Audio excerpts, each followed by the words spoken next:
Okay, hello everybody. Thank you so much for joining us for our Child Life Q&A. I am Deanna Bryan. I'm the program manager at Hope for HIE, and I'm here with our certified child life specialist, Annie Gunning. Hello, Annie. Hello, it's good to be here again. Yes, good to see you. So something that came up during HIE Awareness Month back in April, there were a lot of parents expressing kind of their needs or requesting strategies or tools for how they can help their kids self-advocate. And a lot of that was really just like how to communicate about their diagnosis to friends, to teachers, to others, to themselves, to siblings, the whole spiel. So that's what kind of motivated this conversation.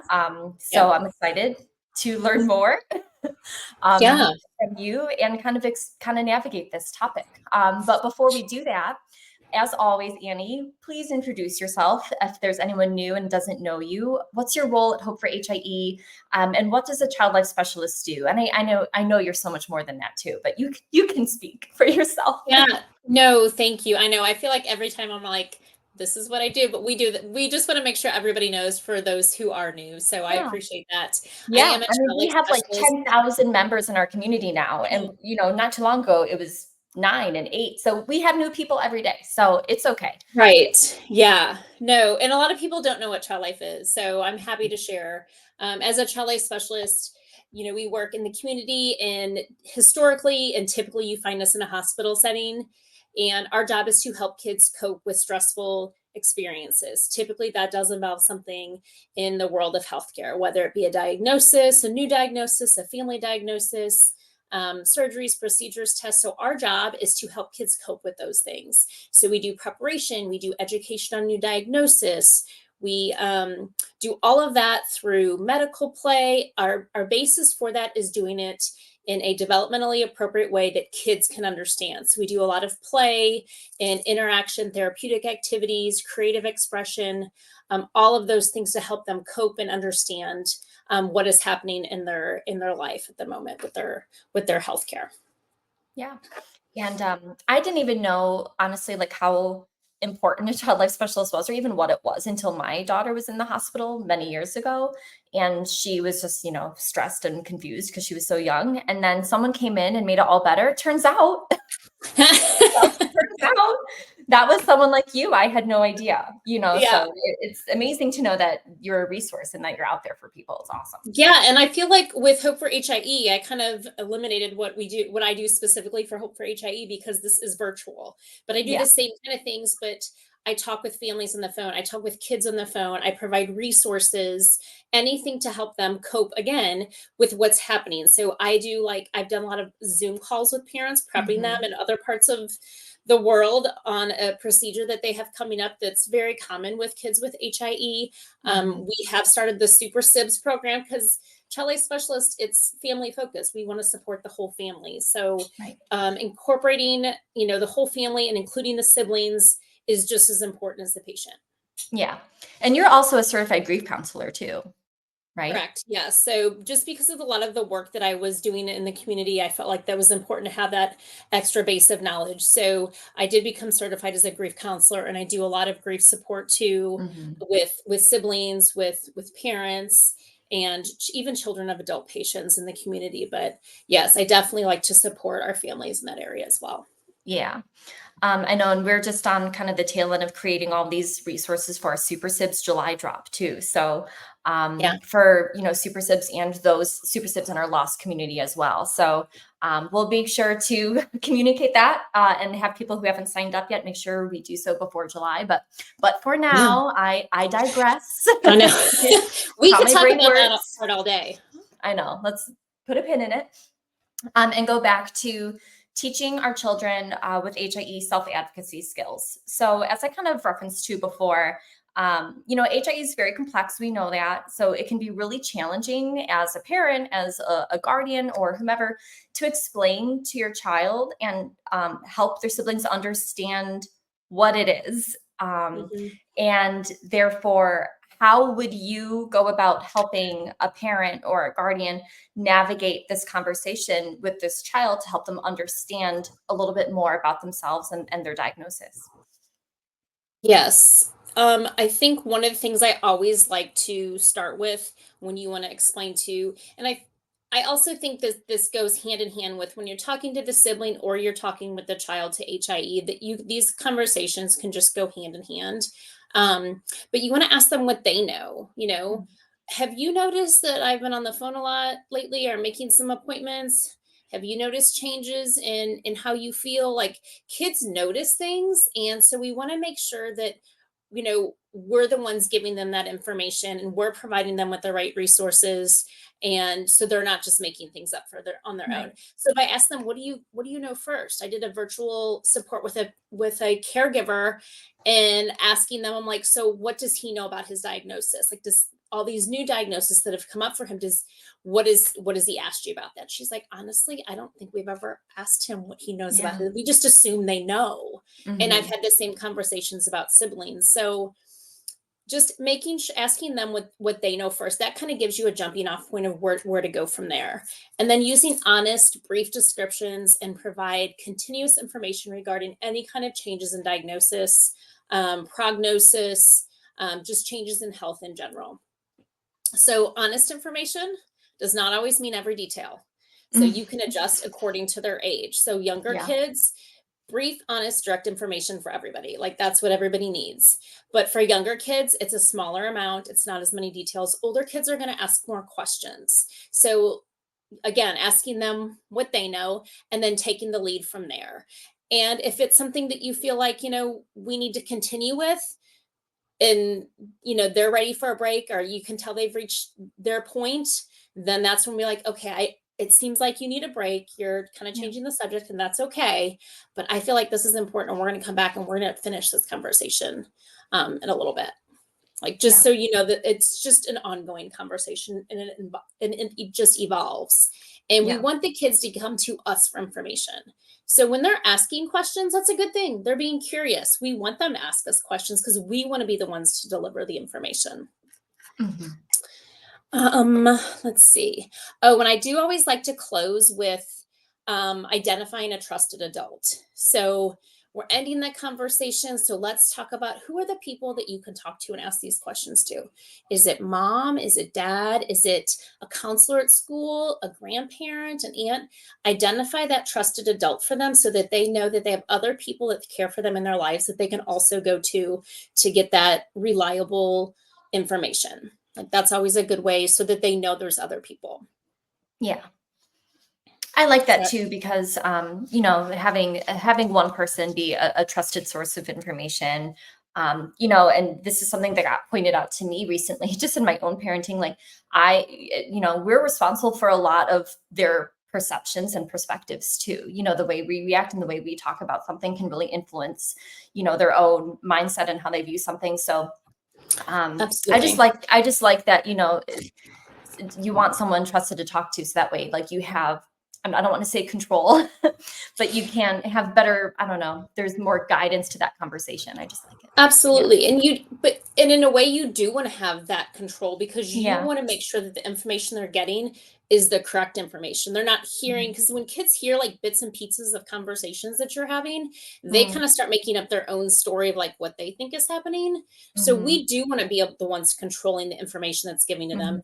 But like, we know who they can trust in their life that also gives them the honest information, For sure. or they can at least go to and talk to. And especially for older kids, like, it's not going to be a parent. Like, I'm talking about teenagers, it might be a coach at school, but Yeah. let's make sure, like, we know that that's a good source for them. We're not going to be like, oh, just go talk to your, Right. so and so at school. Like, we're going to There's help a them vetting identify. process. Yes. Yes, I understand that 100%. Which is why maybe my child's bubble's like 2 people. Maybe my vetting is a little too rigorous, but that's No, okay. but she's little. Like, it should be a small group, right? Yeah. Yeah. I actually think that's a really good segue because we kind of already hit upon this idea of how to communicate it to others. And Hmm. once our children, especially, become of school age, that is where a lot of like this comparison of culture, or sorry, culture of comparison starts Hmm. coming into play. where they really start to notice some differences in themselves or the way that they navigate a situation versus others. They just become a little bit more aware. So Mhm. as I'm just confident that any parent would want their child to be able to explain or communicate what HIE is if the circumstance, called for it, any of its misconceptions or any of their needs in a way that's appropriate. So maybe Mhm. let's start with teachers. Mhm. How can we help our kids communicate on their own to teachers so that way it's not all coming from the parent and that they have a voice too?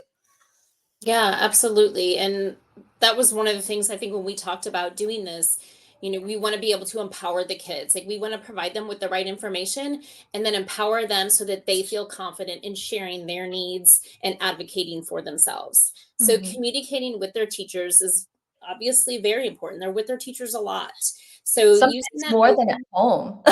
yeah, like during the school year, like that's who they're Yeah. they're with them all day. Mhm. So we really do want to Mhm. make sure that the kids feel confident in sharing what their needs are and that they understand what their needs are so that they can, get what they need at school and not feel like they're asking for something extra or this is exactly what they need. So using that open, honest, ongoing communication about needs and if they're changing. So whatever, things ebb and flow. Like some days you need different support than others, and a diagnosis ebbs and flows, like pain comes and goes, like Mhm. all those things change. So just keeping that communication up for the teacher is helpful, and maybe providing some education with the teacher at the beginning of the year, like this is what HIE is and these are the secondary diagnoses that come up that my child has. So providing all that in education up front can be really helpful, just so you get them at the beginning.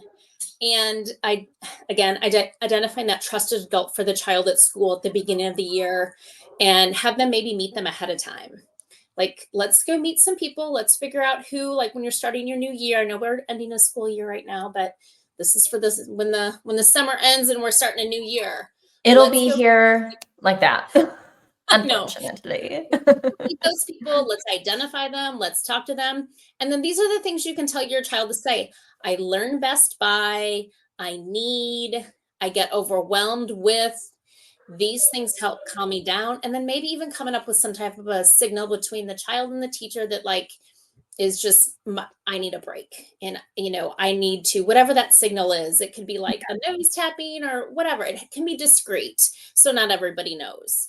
Um but just having those fill in the blank sentences, maybe that's written down and the teacher has those, or maybe the child says those things, but just Mhm. giving them the beginning part and they fill in the blank so they can communicate that to their teacher is empowering. Yeah. And then we, start to navigate this wonderful world of peers and peer relationships, which is, Right. I know can be very, very stressful for Mhm. kids and for caregivers too. So, um, how? So Yeah. how do we help them communicate if it comes up, if it, like, again, if the situation calls for it, if they feel like they need to talk about it to their peers, how do they do so in a way that makes them feel comfortable but yet empowered, as you say? Yeah, the theme I think that I keep going with today is simple, honest, and direct. I And it's like the it. same thing with talking with peers and friends, because kids ask because they're curious. I feel like when a kid asks a question about, like, why are they walking that way? And a parent will be like, shh, don't say that. We don't Mhm. want to hush that. Like, let's embrace it and let's just talk about it and keep it open. That's how we foster inclusion, and we help that. We don't want them to think that that's a bad thing to talk about. Like, let's just talk about it, and usually we can give kids a simple answer and an honest answer. And they're like, oh, perfect. Okay, I get Yeah. it. Yeah. So we just, you can talk with your child first about what do they feel most comfortable with sharing. So we don't want them to share anything that they're not comfortable with. And so if someone asks them a question, they can say, I don't really like to talk about that, but these are the things I really do like to do. So kind of changing the focus, because they might not be comfortable talking about everything about them or something specific that they have going on with them. And that's okay.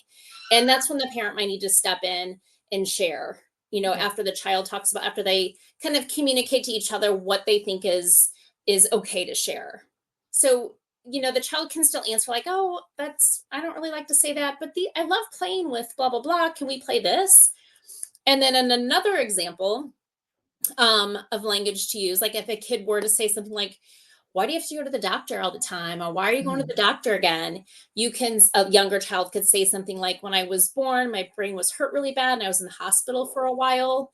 So now I have to go to the doctor to make sure my body's healthy. Yeah. Like that's really kind of all that they need. Or for older kids, you can give more details. I Right. have HIE, which is a brain injury I got from birth. Or again, this is one scenario. Yeah. It could be different for everybody. So now I have to go to the doctor and make sure I'm doing okay. And then if Yeah. the kid asks another question, then again, it's simple, honest, direct. Why do you Mhm. have that tube in your stomach? This is how I eat. Some kids eat with their mouth. I have a tube in my stomach. It doesn't hurt Mhm. and it keeps me healthy and I can still play and swim and do all the things. So again, changing the focus to this is just how I can do whatever. I can play. Yeah. And older kids can say something like, this is how I get my nutrition, and the food goes straight into my stomach. Yeah. So just adjusting it. Yeah. Another thing, why do you use crutches or use a chair? They help me move so I can play. I like doing crafts. I like doing art, video games. So it's just, this is how I move. Yeah. Everybody's different. No two people are alike anyway. So this is really not this is how I move. That's how you move. Right. That's all. I really do feel like there's just kind of like a cultural, like, I don't know, movement, I guess, where just, especially in schools that really embrace inclusion. I know that this is, from my perspective, and that's my opinion, it's not fact. I know that, but I just think that, having experience in the system, I do feel like I heard those conversations take place Mm-hmm. all the time. And it's so true that, the more you can almost, like, if you're uncomfortable in the conversation, using simple, direct, honest language can sometimes just like shut the conversation down, because it's like there's no more room for questions, so Right. Yeah, yeah. you And answer it's it like simple and direct and yeah, honest, and then the kids are yeah, satisfied. They're like, because they're just curious. They just want yes, to know. And to them, they're yes. like, oh, that makes sense. Okay. That's how you And move. it Great. and it's so true, like, and I guess it depends on the person and the experience, and again, this isn't the case, it's not a universal fact, but I really do believe you when you say that a lot of it is stems from curiosity. It's not Hmm. ill intent. It's not to make Yeah. fun. I know, again, that's not always the case, but I Yeah. think I like to believe in the good, and so I truly do believe that there are a lot of kids who just Yeah. wanna know, I, and there's I no shame agree. in that. Yeah, yeah, Yeah. And, by answering their questions, we're letting them know that it's okay to ask that question and we're yeah. going to talk about it. Yeah. Using the boundaries, like you said, that they have, Yeah. for sure. Hmm. So that was the school system. So let's maybe talk about, and it might be very similar, the communication tools we use maybe to help our child advocate for themselves when the time is appropriate for them, Hmm. Hmm. and age-wise, developmentally wise, with their healthcare team. Because as you said, like, a lot of the kids in our community, I mean, the hospital stays, doctor visits, inpatient, outpatient procedures, those are common. So it is helpful to have some, tools in your Hmm. toolbox to use when you feel like you want your kid to start speaking for themselves. So how do we help them navigate their needs to their healthcare team? Yes, and I think that the younger we start doing that with them, just the more confident they become in sharing that information because we really do want them to learn how to advocate for themselves in this setting because it can be really scary. So, of course, one of the things that I would mention would be get your child life specialist on board in the hospital and have them help and kind of translate and talk to the kids in a developmentally appropriate way and explain those procedures and visits in a developmentally appropriate way so that the kid understands. Because usually, I've heard kids say this too, especially as they get older. Like, I felt like the healthcare provider and my parent were like having a conversation around me, and I was there. So we want to Yeah. make sure they're included. So by having the child life specialist there, they can be the ones to be like, hey, they just said EKG. Do you know what that means? And just kind of help translate that and make sure that they're understanding what's going on too. So that Mhm. those resources, when you have them, please ask for them and please use them. Yeah. But for the parents, making sure that you are educated in whatever the procedure, the test, or the diagnosis is, because the more that you understand, then you can help prepare your child for it. And so then you're both empowered. You understand what's going on, you can tell your child what's going on, and then they can ask the appropriate questions and advocate for themselves when they understand the whole situation. Yeah. So I think before an appointment or before you're going to see a doctor or whatever, you can ask, do you know what doctor we're going to see today? And use open-ended questions. So like, we're going to see neuro doctor tomorrow. Do you know what that is? Or do you know why we're going? Or what do you want to know about this appointment? So let's just ask the questions. And then what questions do you have that you want to ask them? Have you been feeling anything lately that's changed that you feel like you want to ask them? What do you want to say? And then do we need to write that down? Should we write it up? Should we put it in the phone? Should we put it on their communication board? Like, whatever their ways of communicating, let's give those to them so that Right. we know those are their questions. And then, do you want to ask the doctor, or do you want me to ask? Either way, these are your questions. You have a right to ask them, but you can do it or I can help you. Yeah. And then allow the child to communicate using whatever is best for them. So making sure you have those things with them, however they best communicate. So just making sure the team knows, their healthcare team knows how they communicate best. Yeah. And you can always say to your child, like, I would like to share, or I remember you telling me last week that you were feeling tired. Do you want to share that with the doctor, or do you want me to? So you're Yeah. kind of giving them that choice. Like, Hmm. this is something I think we should tell them. And that can be kind of non-threatening, like just something how you were feeling. Let's just kind of start there. Yeah. And that's empowering them to build that relationship and trust with their healthcare team, which is ultimately what we want. Absolutely. So I would love to segue into kind of the emotional needs and emotional self-advocacy, because as our kids grow older, they navigate new and changing circumstances. It's important to help them understand their emotional needs, especially when it comes to aspects regarding their diagnosis and just their way Mhm. of life. So how can we encourage our children to express their feelings and concerns about their HIE diagnosis, whether that's to the parent, or to someone else in Mhm. their life? Mhm. Yes, we want to keep the conversation open and ongoing. So that's always something we want to continue to build. It's never a one and done, but talking about it during their regular playtime or during Mm. a drive in the car, or because when they're doing something fun that they normally do, because their defenses are usually down when you're just playing. So that could Yeah, be a good time to bring something up. So they won't feel maybe so like on the spot, and yeah, they feel more open to talk, especially for older kids. I feel like for older kids, definitely like more of an indirect um, approach works best. And then yeah, creative expression for that self expression. So any kind of art, drawing, writing, journaling, painting, like whatever that is, providing that outlet for expression can be helpful. Just coping with those feelings. And mhm, then with younger kids, and it can be for older kids too, but I feel like when you use books and you can offer those relatable characters, maybe kids don't want to say, oh, I feel like this or this happens to me. But when it's a character in the book, they can relate and they mm, can be like, oh, she felt blah, blah, blah. I felt like that before too. So it offers just that connection to another character. And there yeah, are some older kid books too that I think I'm putting in like the Super Sibs send yeah, out that I thought were really helpful in that aspect. So just having them make those connections through books can be really helpful. And then validating their feelings is always an important one. And doing role play with conversation. So that seems like that was a really hard conversation for you. And you seemed mad. It's okay to feel mad. Do you want to talk about how maybe that conversation can go for you next time? And do just yeah. a little bit of role play for it. Those all sound like really good ways to kind of help like communicate, but also, and like, but you said also cope. And I know that was kind of my next question was, how do we, how do we express needs, and then how do we cope with them? So I know you mentioned a lot of creative expression, things Mhm. like that. what are some other ways, like especially if there's a moment or a situation where our children are feeling down, particularly, especially if it's something about HIE related or not, I Yeah, guess really. yeah, yeah, yeah. What are some other ways to cope that you would love to share with our community?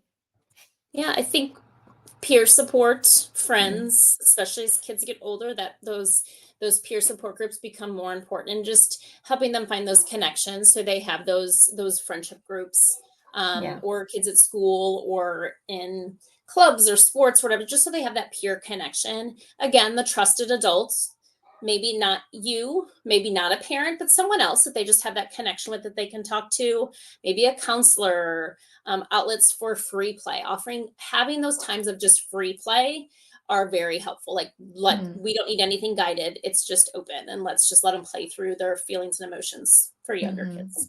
mhm. Music, and then, like we said before, creative expression, the drawing, the writing, the painting, the sensory play, all of those things are also helpful coping tools. Yeah.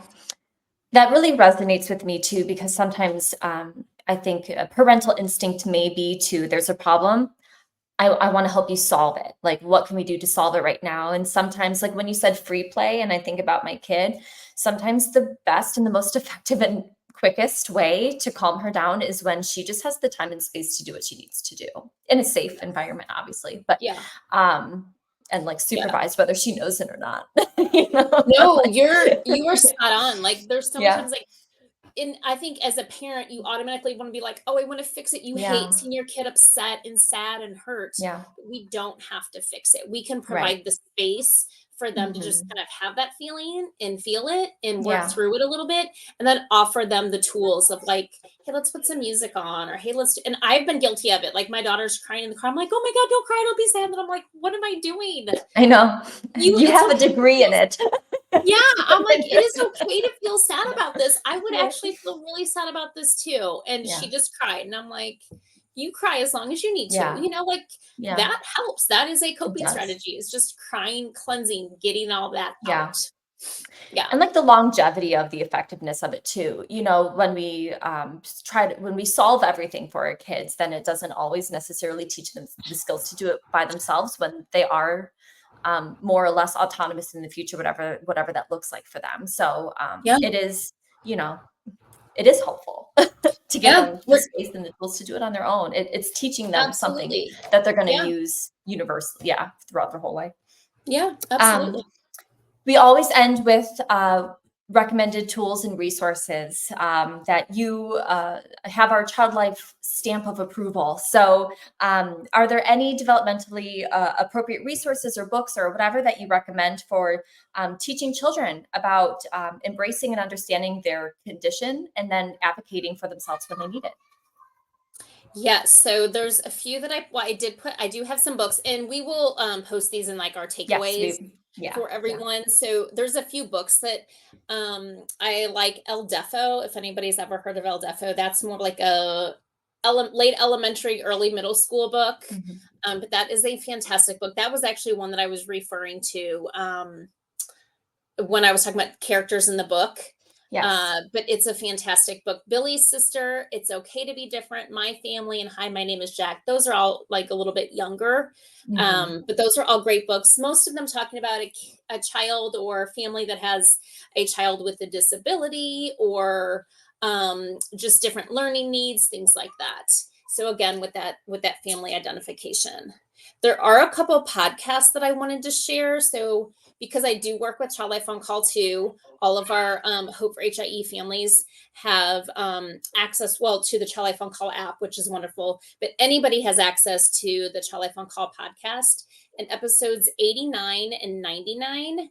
I thought would be very helpful, talking specifically about advocating for your child and how to help your child advocate for themselves. They have some good tips on there. And I think one Awesome. of those is like a 12-minute. But Nice. A quick car and ride to Publix and back. Perfect. I know. Like, as soon as I just pop in my AirPods when I'm Mhm. walking, and I can listen to a Mhm. podcast, like, oh, this is a good one. I got to remember it. Mhm. But those were great. And then childlifeoncall.com also has, like, a resources and books page, and it has, like, some therapeutic activities on there that are like freebie downloads, which I think are helpful. Piper and Enza is a great, I've heard of that actually. yeah, Yes. they're all about advocating, kids advocating for this themselves and helping with family advocacy, but they have some great books and tools and resources on there as well. And then the Courageous Parents Network, so it's Mhm. courageousparentsnetwork.org. They also have some great things on there for kids, like for, a child that maybe has HIE or any diagnosis, for siblings as well, and for parents about advocacy. So you would just have to go on and then kind of look under resources or tools, and then you would see different things. But I have looked at all of those and used all of them, and I think they're helpful. Awesome. And like you said, you already said it. This will, if you missed that, or you need to replay it, or you need the links or the QR code, those will all be posted in our key takeaways shortly and on our blog regarding this session that we just had. And I know that we'll probably meet again in June, probably just talk about, like you said, peer support is important. We're going to start advertising it a little bit more. SOAR, the Yeah. program that you're facilitating and creating, Yeah. all of the words, initiating, you got it, Yeah. for children with HIE to have that peer support and connection. So I think it would be really special if maybe you and I met live and had a conversation about that in June for our community members, just so that Yes, they know it's definitely. coming. Yeah. That's a good idea. Yes, I would Yeah. love to talk more about SOAR. I'm excited about getting that program started. Yes. Look at us having, business planning conversations I for all the know. world to see. I like it. That's multitasking at its best. Yeah. Thank you so much again for joining us. It's always so wonderful to talk to you and to hear your expertise. And you're just so valuable to me as my friend, but also just to our Hope for HIE community. So thank you so much. And we will see you very soon. Absolutely. Thank you so much. See you later. Bye.